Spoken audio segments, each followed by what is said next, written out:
అదే ఎన్డీఎస్ఏ ఆధ్వర్యంలో కడుతున్న పోలవరం ప్రాజెక్టులో డయాఫ్రేమ్ వాల్ కానీ గైడ్ వాల్ కానీ కొట్టుకుపోయినాయి, కుప్పగూలిపోయింది పోలవరం ప్రాజెక్టు. మరి ఇప్పటి వరకు ఎన్డీఎస్ఏ ఎందుకు పోలవరం ప్రాజెక్టు విజిట్ చేయలేదు? పార్లమెంటు చేసిన చట్టము దేశంలో అన్ని రాష్ట్రాలకు ఒకటే ఉండాలి, అన్ని డ్యామ్లకు అన్ని ప్రాజెక్టులకు ఒకే విధంగా ఉండాలి. ఇక్కడ తెలంగాణలో 2 పిల్లర్లు గుంగితే 3 రోజుల లోపల వస్తావు, 4 రోజుల లోపల రిపోర్ట్ ఇస్తావు. 4-5 ఏళ్ళైనా పోలవరంకు ఎన్డీఎస్ఏ పోదెందుకు, రిపోర్ట్ ఇయ్యదెందుకు? ఎందుకంటే కట్టిందే మీరు, డిజైన్ చేసింది ఎన్డీఎస్ఏ, కట్టింది ఎన్డీఎస్ఏ, కుప్పగూలింది ఎన్డీఎస్ఏ హయాంలో, ఎన్డీఏ హయాంలో. అందువల్ల అక్కడికి బోరు.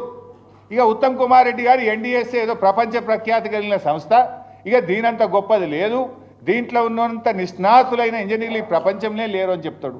మరి ఆ ఎన్డీఎస్ఏ కట్టిన పోలవరం కుప్పగూలిపోయింది, 5 ఏళ్ళైనా అక్కడికి ఎందుకు పోలేదు?